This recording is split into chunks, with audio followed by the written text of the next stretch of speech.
and you can see the valley. We usually stand in the creek, but this is, you can see exactly the valley, which is called Epes Damim, and the hill with lots of trees just behind it, that will be Soko. This is where the Philistines. So basically, King Saul headquarters was here, but when an army puts the headquarters, so here they put all the logistics, but there is always a front line of the combat unit.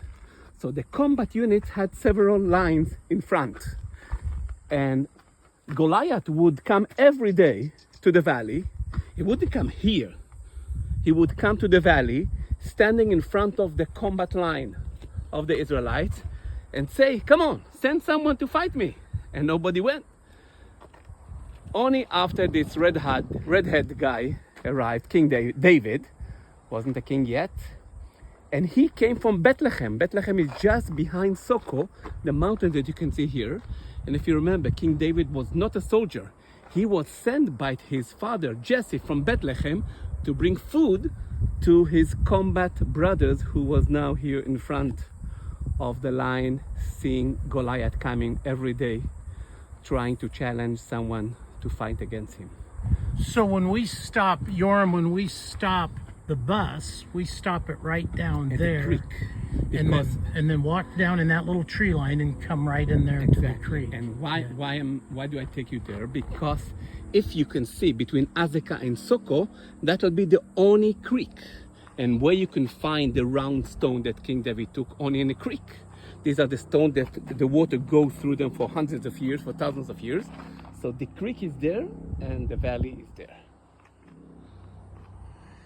And the Israeli army was encamped right on top of here.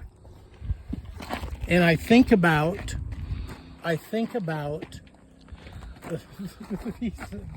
these were good conditions.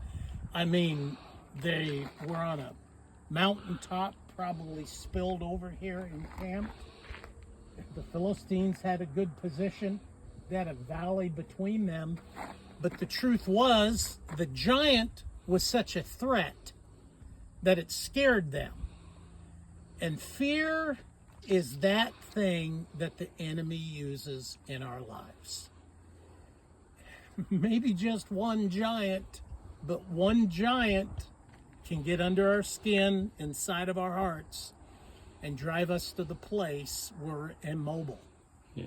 And it was that red-headed boy that Yorm's talking about, that little shepherd boy, who was the one that stepped up and said that I've taken on the bear and the lion, and we can do this. But remember, the key there is when he took on Goliath down there, he did it in the name of the living God. Exactly. That's the punchline here. They did it in the name of the living God. As long as the troops were perched up here in fear, forgetting that the living God was on their side and was for them, all they needed to do was step out, even if it'd be a little stone. That God can use the smallest stone from a creek bed to put down your giant, as long as you believe in the living God.